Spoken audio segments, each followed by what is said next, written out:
In today's video, I tell you about the smoke alarm, the headache it caused me, and why I have to replace it. Let's do it together.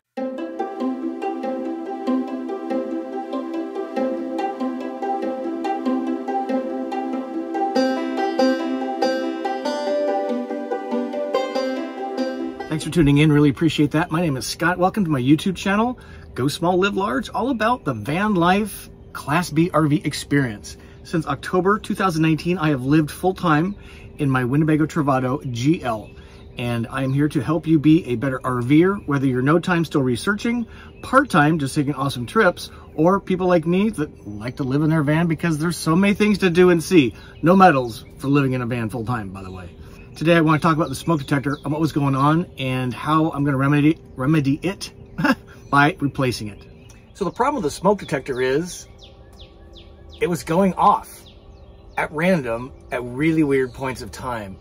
Initially, I thought it was a bad battery. Normally when a smoke detector has a weak battery, it chirped to say, hey, replace the battery. It never did that, but what it was doing is that it would sound off as if there was smoke detected.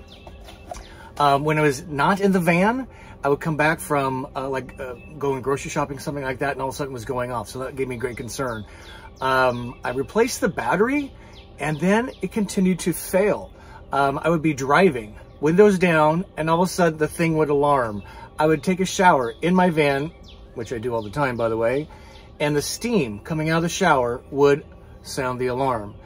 There was another time that was very disconcerting. I was mooch docking at a friend's place. We had gone out for dinner, and when we came back, I couldn't figure out what this noise was because we were standing outside talking to the friend of the gal that I was staying at her house, and I'm like, what is that noise? And I got closer to my van. I couldn't believe that my smoke alarm was going off. I am not big on calling attention to myself or my van because I just don't want that kind of attention. And when there's a smoke alarm going off in a van that's vacant, not a good situation. So what I'm going to do today is I'm actually going to replace this. I just gone to my local Ace Hardware. It's one of the pretty inexpensive kind, the $10 variety. I'm assuming these will fit. I don't know for sure. I didn't measure it, but they look pretty standard, right? And if you've done this before, you know it's pretty easy. So I'm going to unscrew this bad boy up here, and I'm hoping the screw holes fit just exactly, and we don't have to do a lot of fuss here. So let's jump into it.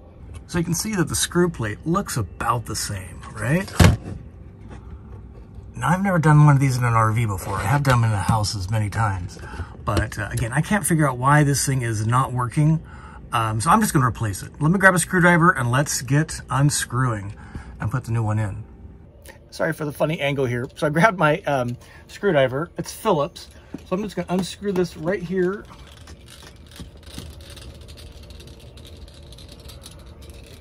You can see that okay. So there's screw number one. And then we'll do screw number two. And I did a video about this smoke alarm placement. Because it's directly over the stove, anytime I'm cooking anything other than boiling water, it actually alarms. So what I do is I take the battery out. Oh, there we go. Actually, I could have left those in. Let's try it. Well, let's do this. And so what I do is I take the battery out unless I am just boiling water, literally. Okay, so we'll get this guy to open up. So it comes with little things here. We don't need that. I will save those. And it looks like it has a really high quality battery. So we'll dispense with that and put a Duracell in. So it says pull the thing to activate the battery. Okay, so let's actually, I'm going to screw these back into the same holes. As you know, this is not a how-to channel. It's more what I did and why. So your mileage may vary. Okay, so this is the new one. As we can see, they're really close and similar, right? This one's the dirty one, so see the cover? So that's why I know it's different. Otherwise, they look exactly the same. Okay, so I'm going to put this, and I'm going to screw it just like that. So it fits perfectly, which is awesome. Screw and tighten that thing down. And we know from the leaks that we've had with our ceiling fan that there's this really nice quality vinyl that's got some felt padding in it. And then behind that is plywood. So this is probably what it's just barely grabbing on, because I can feel it just barely grab the plywood. Okay, so I'm gonna put my new battery in that I saved, and let's fire this up and see if it works.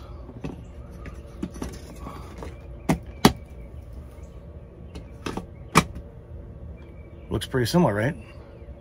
Test.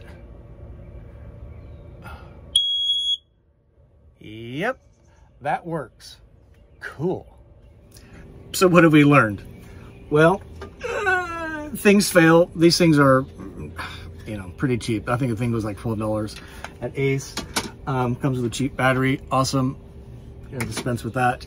And what I've learned about the RV is just to treat it as if it were a home repair project. I've done some pretty significant repairs, like when I pulled the cord out of my side of my van, because backing out and not disconnecting the electrical service, that's a bad error. All the way to really simple things like this. So keep some simple tools in your van. I got a little tiny toolkit. Maybe we'll do a video about that sometime. And when there's some things like this, what I do is just look to try and figure out what the problem is, fix it, and then test to see if it works.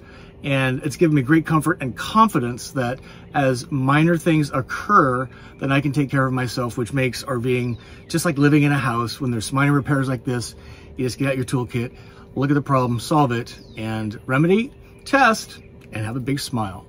Hope you enjoyed that video. I like making it for you. We'll give you an update if this thing does fail again, but I'm pretty sure this is going to solve the problem. Thank you for watching. I really appreciate it. Until we see you soon, I wish you to journey on.